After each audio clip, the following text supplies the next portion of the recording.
Hi girls and guys, it's Mr. Tracky and we're on the right track. Now it's no secret that gaining the higher ground in Fortnite Battle Royale gives you a clear advantage. And you can do this quite easily if you learn to ramp rush effectively. Today I'm going to give you some basic tips, but before we do that, if you're new here, please don't forget to subscribe, hit the notification bell to get my videos as soon as they're published, and if you wanna, drop a like on the video.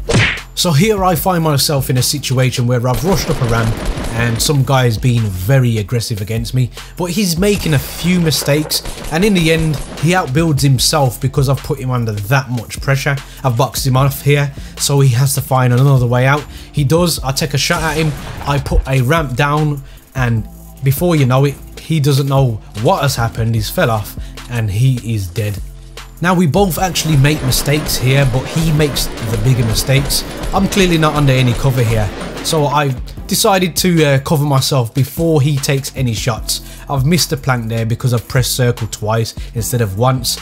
Now I've got myself a ramp and he starts to rush. Now what he hasn't done is protected the ramp, and we should know by now that the weakest material in the game is wood. It does heal the fastest, but it does need the least amount of damage before it drops, and twice he has approached me and he's been very aggressive, but there's reasons why he has lost this fight in the end. So basically I give him so much grief, I build on top of him and make sure I maintain the higher ground.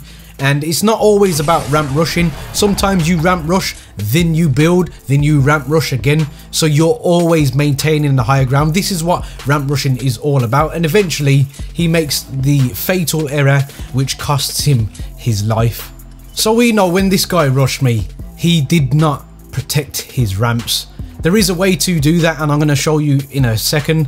What he done was rushed up one plank with wood, and he ended up in a situation where I was able to just shoot him down real easy. And if someone's using a scar like I am now, it's game over pretty much straight away for you. Now there were two things he could have done. He could have done this here. He could have double ramp rushed me, and he could have single ramp rushed me but protect as I am doing here.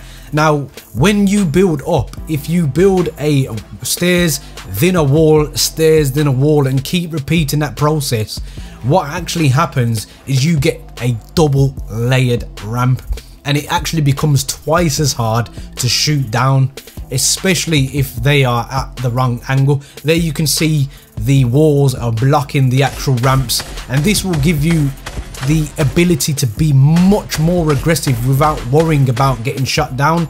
I'm shooting a scar now and you can see the ramp is still protected, so I've had to take twice the time to take that out. And when you make it into a double width ramp as well, they don't know which side you're on, which makes it even harder for them to predict where you're going to be at the end of the gunfight. So looking at the sequence, you build a ramp, ramp, wall, wall. If you stray from side to side, this will become very natural.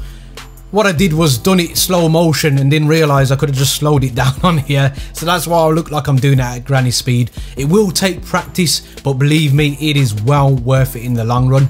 And once you get to the top of your protected double ramp, you'll find there's plenty maneuverability for you. You can go up on that side, drop back down, the enemy's not quite sure where you are, you move to the other side, peek your head over, take a few shots, bounce back, make it so it's hard to predict where you are. Take advantage of the fact that you've got the higher ground. This is what this is all about.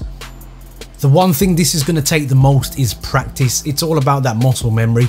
Now, where I normally land to accumulate enough wood or resources to do this is at Moisty Mire. You'll find these absolutely gigantic trees. They give you about 100 wood, and Moisty isn't the busiest of places. It's a bit busier now because of the new plan of it, but it's not that busy and it's quite easy for you to have some practice on your own on the outside of the map. Guys, there are many buttons you could hit, but the like and subscribe button, I hope they took your fancy, and as always guys, don't forget to stay on the right track. Peace.